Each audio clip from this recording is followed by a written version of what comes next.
We are officially off top. DDG is in the spot. What's happening? What's good? What's up? What's up? Yes, sir. Welcome. What's up? So how did you become such a viral sensation?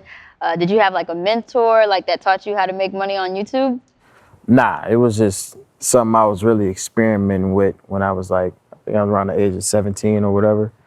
And I was just like vlogging my daily life. Like you can see when I was going through college, when I moved to Hollywood, when I bought my first car, bought my first house. You know, I think people just really just fell in love with like my story and seeing me come up. That's dope. So what made you want to take all those videos down? I got like this little philosophy behind it, but yeah. White G. What's the philosophy? You gonna philosophize with the crew? Nah, it's just for me. Okay. Yeah, it's just for me. Hey kids, that's a jewel dropper. You gotta protect your intellectual property sometimes. No doubt. I respect so that. would you say you retired from YouTube? Yeah. Okay. And it was all for the betterment of what you're doing now? Yeah, man, I got a passion for music. Like this is like what I really want to do. And you know, I feel like some people can juggle both, but you know, it's like, why put that extra stress on myself? That's dope. No doubt. I got a question. You ready? Yeah, I'm ready. All right. It ain't that deep though. But yo, so like we're in an age of information, social media, the internet is, you know, driving force of everything. For, you know, like the OGs or, you know, people that came up a generation or two or maybe three before and they trying to figure out their space in this new generation. Like, do you have any advice on how to crack the code, like with YouTube and, you know, just how to go viral or just, you know, reach fan bases? Really, you gotta be yourself. I love that. Entertaining and consistent. Because everybody wanna be absolutely social media star, you know what I mean? Everybody wanna post pictures and see how many likes they get. Everybody wanna do it. So it's like, it's a lot of competition. Right. So I feel like consistency, that's what I always tell people. Right. It's like, okay, I got 10 views a day, but you got to keep going. Like, keep going, you can't give up. Right. As long as those numbers it was at a point in time where I went on Google AdWords and I bought views. Because people care about numbers these days, right? And I used to go on this website, it was like a subscriber train or something. You click a button, you get 5 subscribers, but they make you subscribe to like 10 people or something like that. Oh, I know what that is. Yeah. So I used to try to pyramid scheme. Yeah, I used to try to finesse to get followers. So it's like, you know, it's a numbers game. But you made it work for you though, right? Yeah, somebody put me onto that. You like somebody, and then they like it's a thing. It's a thing. But lots of people do it in order to get their numbers up. But they get your numbers up, but you don't get no engagement. So it's like it's no point. It's people like they got like 20 million followers. Right. Get 100,000 likes. You know what I mean? So it's not. It's really it's not like translating at all. It's just a follower. Yeah, so no you're doubt. saying that's where the branding and being interesting comes through. Where that's you can't fake it. Like you just gotta be you. Yeah, you can fake numbers, but you can't really fake like engagement. Right. That's a fact. Yeah, social media jewels right there. I don't know. Listen, you are on the 2021 XXL Freshman list. Come on, congratulations. Thank you. Most importantly, voted in by the fans. Yeah. What did that mean to you? Like, what was that moment like, yo, you in, and the fans said you belonged there? I feel like, you know, I just feel like a lot of people got liking in me. You know what I mean? So I feel like I haven't gave people a reason to not like me, you know? And just showing my personality is how I got here. So when people know I'm making good music to go with that, it's like, you know, why wouldn't I be on the list? You know what I'm saying? Right. So, you know, I'd rather be picked by fans than somebody in the office. Okay. I was just about to ask you that, because so many people put so much weight on this cover, right? Some people look at it as like make or break you, but you know, whether you make the cover or not, you kind of define your own destiny. So I think that's dope that you like, the people already got me. You know, so that's ill. But was that like a validation for you? Like, all right. That was one of my like biggest goals. I'm not gonna lie, like, cause I'm like a big fan of the list. I used to watch it every year. Right. And like I would discover new artists off of it, and I would start actually listening to them. And I'm like, this is what I need. I need somebody to see me, and really look at me as just an artist, so I can like get that same effect that it gave on me. with the artists that I watched. No doubt. Well, that song Moonwalkin in Calabasas, I'm sure certainly helped the outlook. Yeah. You know what I'm saying? It was kind of like a turn, but still kind of chill thing. What was the inspiration behind that song? Was it like a night you was out or? Yeah, actually, I put up. Listening to Mike. I put up to the studio and it was like late at night. Kid you not, it took me like 25 minutes to make the song. It was just one, you know how you go in the studio sometimes and you just got it. Yeah, you know what I just mean? in the Like, zone, like, it's no like you don't writing overthink block, it. none of that. You just, you know what I mean? And it was one of those nights and I went in there and I was just messing around. Like I feel like Michael Jackson, that's like a punch. Like, you know how you punch in the studio? Absolutely. Like, I was thinking, how could I spice this up a little bit? And I was like, And I was like, oh, that sounds like Michael Jackson. I was like, I feel like Michael Jackson.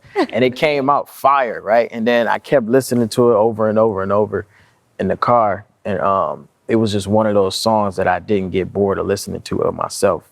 So I was like, man, let me go ahead and put this out. So I just put it out myself independently. That's right. And I just threw it out there. And it just went viral. Then Blueface hopped on it, and then that's when it went platinum. What's your favorite Michael Jackson moment? Thriller. Like the dancing part, just the whole creative The direction. whole creative direction. I feel like that's one of the best music videos. That's mini movie. Yeah. Mini movie. Okay. So collaborations, we talking about in the studio, right? And everybody creates differently. For you and OG Parker, when y'all did Die for Respect, what brought your guys together when y'all made that? Like, what was your process in making a record with him and choosing him? I mean, I always rock with OG Parker beats, and I worked with him before, but we never really like connected on like, producer to artist level. So, we just became homies. Right. So then that's when it came into like, oh, let's work, let's make this tape. So, I feel like I make the best music with people that I actually like. Exactly. You know what I mean? So Yeah. like, I like to get to know people that I work with. Right. So when you creating, you like to be in the studio more than sending records back. Yeah. Yeah. I feel like you make better music. Like Moonwalkin in Calabasas with Blueface, we was in the studio together. Yeah. And we got to like collaborate on what we thought should happen, you know what I mean, in the record. So I feel like that's what makes. Is that hard to do in these days and times? Everybody Word. busy. Yeah. Yeah, yeah. And it's like different personalities in the studio. Like they might not like this bar. You might want to go on this hook or something like that. So sometimes it gets tricky, but I feel like the creative process is 10 times better. Exactly. Now, based off the project, you have a lot of really great features. Two of my favorite is the Koi song and Rule Number One with Lil Yachty. Love them. So did you do those in the studio too, together? I did the one with Lil Yachty they was both sent actually. Oh, both of them was sent back and forth. Yeah. But I seen you guys do like lives together, like you and Koi. So. Yeah, so I like to become like homies with the people I'm working with. You know what I mean? Like, what if we go platinum? Like me and Blueface is like, that's my homie. You know what I mean? It's like we working together, we elevating each other. Right. Might as well have like a friendship, right? Hey, check me out. I got a question. Go ahead. Artist to artist. Let's say you get a joint sent in, and it ain't at the bar level it need to be. You send it back or you let it live? Nah, you saying like if somebody send me an open verse? Yeah, if they send you a verse for your record and then it's like, nah, this ain't really it. They ain't really I needed to. Yeah, I did that before. I feel like. Wait, you did which before? Sent it back or still did the verse? You saying like if somebody sent me an open verse, and for me to hop on? No, for your record. I send them an open verse and they hop on it. Okay. And it's like, this verse kind of weak. You let homie go out weak, or you be like, bro, I don't want you to be out there like that. Like, do it again. See, I ain't get to that point where I'm just telling people, you know what I mean? Your bars wasn't hot, you know what I mean? So I usually just hold on to it, be like maybe had a bad day or something, you know what I mean? I ain't gonna hold it on to them, but. I was wondering how you handle that, because, it happens. Yeah, Which record was it? Don't answer that. That's a good question. All right, so for those who don't know you or haven't been following your Instagram page, you were valedictorian, and then you... How you know that? I do my research, Okay. And then you also did a project called Valedictorian. I interviewed him before. This is my second time, I swear. Nice. So that being said, were you always like smart in school, or like Yeah, were you always a smart kid in class? Yeah. I actually So humble, I love it. I'm a really intelligent young man. Okay. You know? And I'm not even trying to be cocky. Like, No, that's I was like the player in school, but also yeah. the teacher's pet, but also like respectful. Right. I was like the perfect student. Right. Okay. You know what I mean? So I got all my homework done. I think I'm like more competitive than anything. Like I wanted to be valedictorian because they said I wasn't, because it was like a dude that was way smarter than me, Right. science projects and all this crazy stuff, right? Right. Like, So he was supposed to be valedictorian, but I made sure I put the work in to become number one. Yo, he's watching this right Yo. now, like, man, that guy. That's the dude. Yeah. Yo, I love that, man. It was a point in time where being smart was cool in hip hop, and then there was a point in time it was not cool, which is like yo, what be smart? And you know, it's dope to hear you talk about that. Like, it means something. I tell people all the time, like, you can't be successful and be a dummy. Yeah. Those things don't go Yeah. hand in hand. You know, you hit records, you be like, but nah, that's just always a mask. Like, all these cats are smart when they make a level. I mean, I feel like every artist that's somewhere is smart. Absolutely. Yeah. So it's like, I feel like, you know, it might not be academically or whatever, but Right. you got to be smart to be in this business and make Right. it big. Street smarts, book smarts, you need some smarts, son. Look, so valedictorian, then you go to college. I went to college too. Which I one? didn't finish as well. I went to NC State. Oh, I didn't finish. But I was one credit shy. I was a lot of credits. But you know, I graduated. You left early. Yeah. What inspired that decision for you? I was making a lot of money.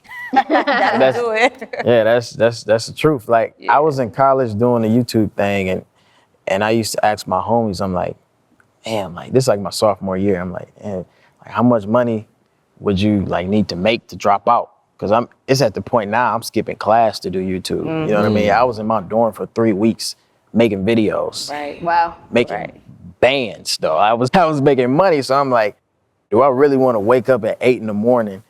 and go to this class that's talking about something that I don't care about? You know what I mean? And I know it has nothing to do with my major anyway. Why are y'all making me take this? You know what I mean? So I just sat in my room when I worked and I asked my homies how much money they need. They'd be like $8,000 a month, blah, blah, blah. And then at the time, I'm making 15, 20, 30. So I'm like, man, I got enough money that I can go do something. You know what I mean? Right. So I went to LA on my birthday. This was like 2016. I went there on my birthday and I loved it. And I never went back.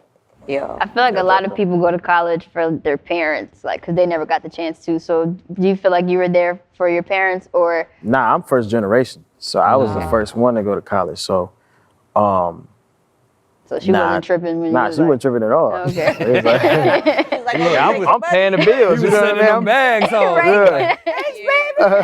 we're like, we'll get the next one to be the first. Yeah. you got brothers, sisters?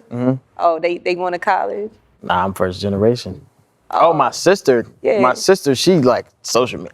Listen, go to college. I ain't telling nobody not to go to college, but No. like, you know, when you in a, you know, I only ask because, There's you a know, lot of different paths. yeah, being first generation, some families, like, they just want that one to be like, we have one at least. You know, it means something to some people, but whatever. But I like that you took your own path in your hands and you didn't do anything for anybody other than yourself. yeah, but you gotta, I was valedictorian in high school. Yo. You know what I mean? I'm supposed to finish college. You know what I Don't mean? lose the Right. don't lose sight of that. Yeah, I was supposed to finish college. I feel like it was smart for me to leave. Because Yeah. I would have graduated 2019. 2019, I'm Right. up there. Right. You know what I mean? Yeah. So it's like, I feel like if I would have stayed, I wouldn't be who I am today. Absolutely. Yeah. One of the things I can appreciate about you, it sounds like no cap. I was kind of like you in school. I wasn't valedictorian, but I was kind of smart, but I was cool, and I did all these other things. I was DJing. We was throwing parties. It was really dope to have these different layers to yourself. So you just wasn't one way or this real one trick pony, or that's all you could do. But then I heard that you can box. Oh, yeah. Yeah. Like, you nice with the hands? Yeah, man. Like, you don't need security. I mean, these days, ain't nobody fighting. Right, facts. Right. So I Yeah, gotta have security, but Right. like, when I was younger, yeah, I used to box. Really? So it was like, I wanted to be Floyd Mayweather. You know what I mean? I wanted to be Roy Jones. I wanted to be Muhammad Ali. You know what I mean? I used to box for like 4 years. I got into it because my friends was doing it. It was like when I was a kid, though. I'm like 5th, 6th grade, something like that.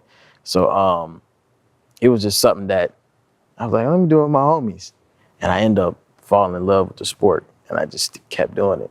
Boxing can teach a lot of things. What do you think is the biggest lesson you learned from? It's discipline for sure. It's like, you gotta really like live and breathe that type of sport. I feel like that's one of the hardest sports. Oh, the training for that is rigorous. Yeah, it's crazy. So it's like, you know, because you don't want to get in that ring and get embarrassed.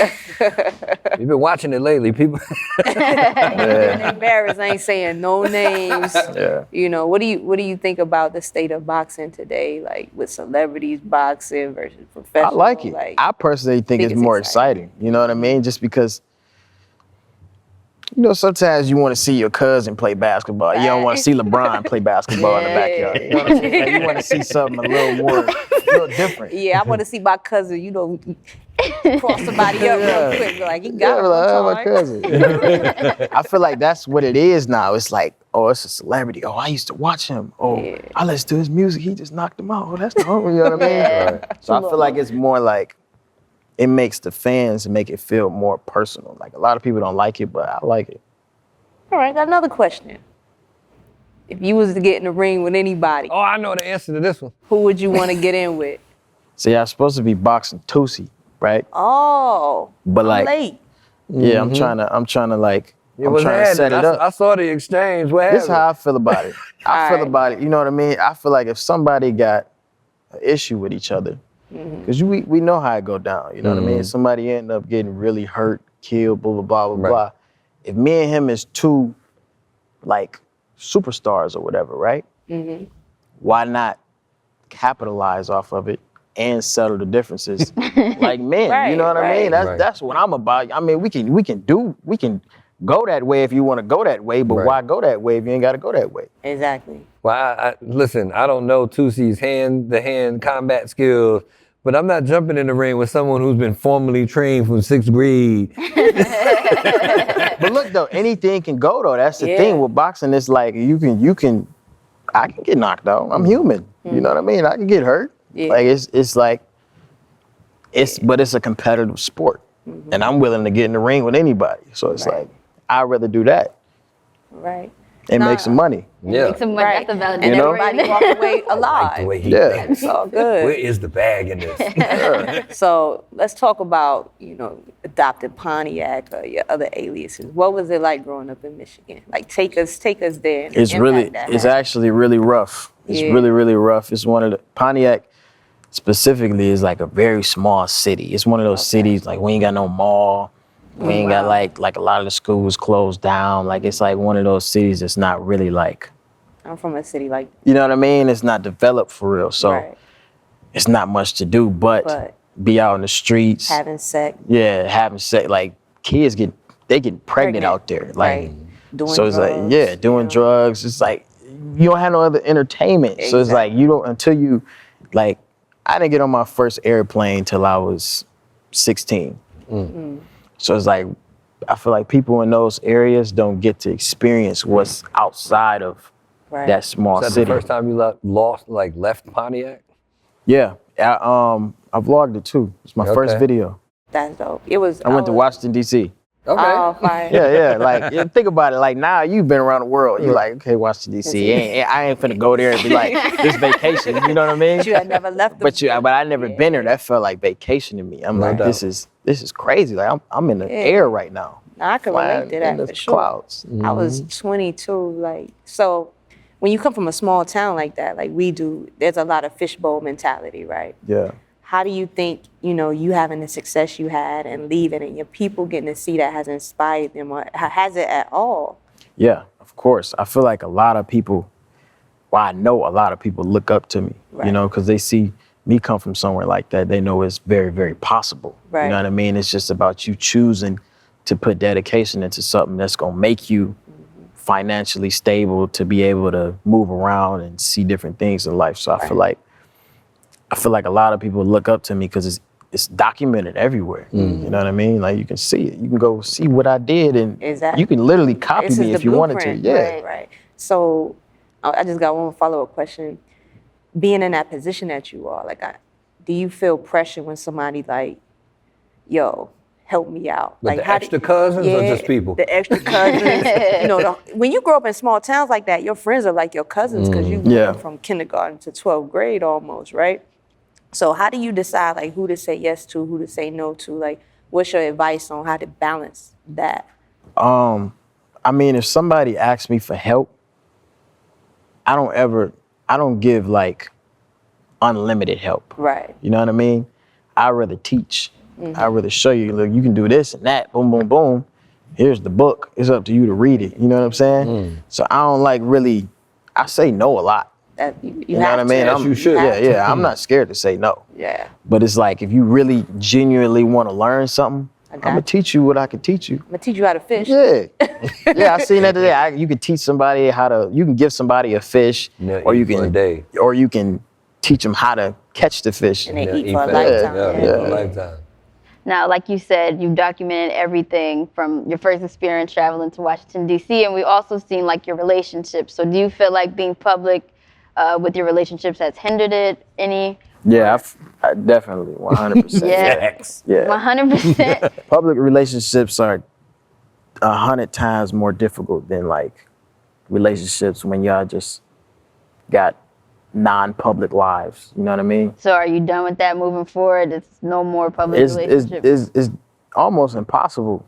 You know what I mean? Being in the position that I'm in, like, if I want to go on a date somewhere, somebody might say, oh, DDG, let me take a picture. But might record me on Instagram all of a sudden. Shade room or somebody find it. Who is this girl? Blah, blah, blah, blah. You know what I mean? And then all of a sudden everybody going to her page, blah, blah, blah, everybody know my girl. It's like, it's too much.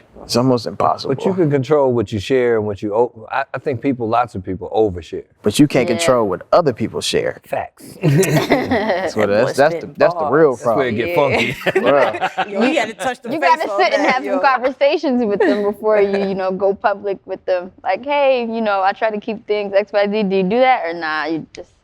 I go with the flow, man. I don't really, if it happens, it happens. You know what I mean? So I don't really like to stress anything, but it's definitely difficult to keep a public relationship. Okay. You retired from YouTube. You about to put hands on somebody. Ladies, you don't like that public stuff. You gotta relax. Outside of all that, what can we expect next? Like, what's the next path, the next thing? I mean, I'm really just focused on music right now. Like that's my main goal. That's my main thing that I'm like focusing on and want to elevate in. So, just more music, more content. Come on. More collabs, like just more everything. Like You plan on learning. touring off of Die for Respect? I'm going on tour. I always go on my own little headline tour. Yeah. So I've been on like 2 headline tours myself, but I'm doing a supporting tour with Kevin Gates in the fall. Okay. So that's gonna be fun. Yeah. And then after that, I'm gonna just be on the road, tour after tour after tour. On the That's how you're road supposed to do it, right? again. Hell yeah. That's how it works. You got that right. Where the money reside. And everybody can't wait to get back outside. Facts. We out here.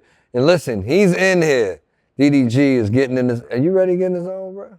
Yeah, of He's course. ready to get in the zone. We ready for him to get in the zone. I like it. I like it. It's happening. We off top with DDG. Keep it locked.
The Sweetie Meal is at Mickey D's. This icy collab includes a Big Mac, 4-piece chicken McNuggets, fries, a Sprite, and the Sweetie and Sour and barbecue dipping sauces for a limited time at participating McDonald's.